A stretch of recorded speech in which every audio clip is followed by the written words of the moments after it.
चलिए कंफ्यूजिंग दूर करते हैं। जब भी हम सेंटेंस को बनाते हैं तो हम कंफ्यूज होते हैं कि हम वाज कहाँ पर यूज़ करना है और हमें हैड कहाँ पर यूज़ करने हैं। तो आज की क्लास का टॉपिक यही है। वेलकम है आपका मेरी इस इंग्लिश क्लास में। तो चलिए जानते हैं। देखिए, सबसे पहले हम बात करते हैं टू बी की।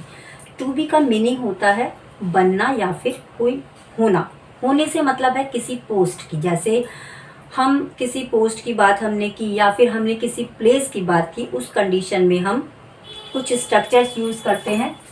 Subject plus is are am plus object. अगर हम प्रेजेंट की बात करते हैं तो इस स्ट्रक्चर का यूज़ करते हैं। अगर हम पास्ट की बात करते हैं तो सब्जेक्ट के साथ वाज वर प्लस ऑब्जेक्ट। और अगर हम बात करते हैं फ्यूचर की, फ्यूचर के लिए हम विल बी का यूज़ करेंगे कि जैसे वह टीचर है, शी इज़ ए टीचर।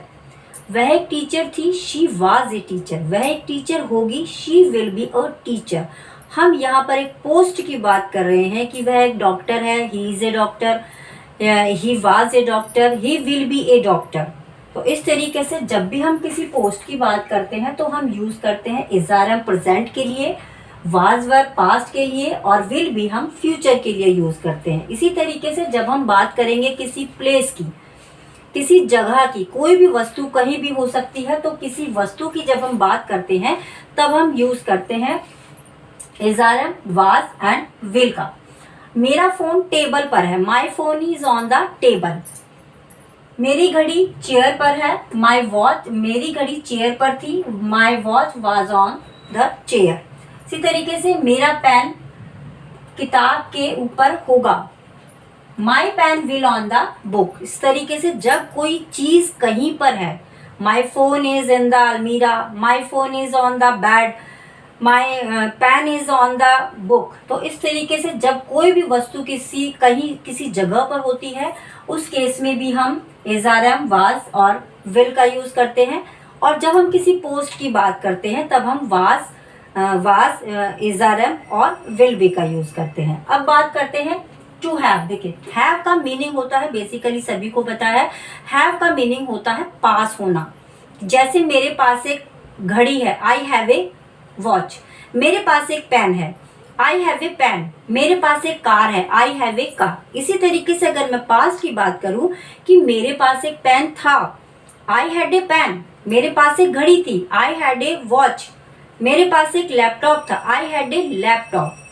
और अगर मैं बात करती हूँ फ्यूचर की, तो फ्यूचर के लिए हम विल हैव का यूज करेंगे कि मेरे पास एक कार थी, I will have a car, I will have a pen, I will have a mobile, I will have a house. इस तरीके से हम यूज करते हैं फ्यूचर के लिए विल हैव का, पास्ट के लिए हैड का और प्रेजेंट के लिए हम हैज या हैव का यूज करते हैं। हैव का यूज हम बेसिकली आई वी दे के साथ करते हैं और हैज का यूज हम ही, शी, इट या फिर किसी का नाम होता है तो उनके साथ हम हैज का यूज करते हैं। अब छोटा सा डिफरेंस देखिएगा कि वाज का यूज हम उस कंडीशन में करते हैं जब हम किसी पोस्ट की बात करते हैं और वो पास्ट में था, कि जैसे कि वह एक डॉक्टर थी, शी वाज ए डॉक्टर।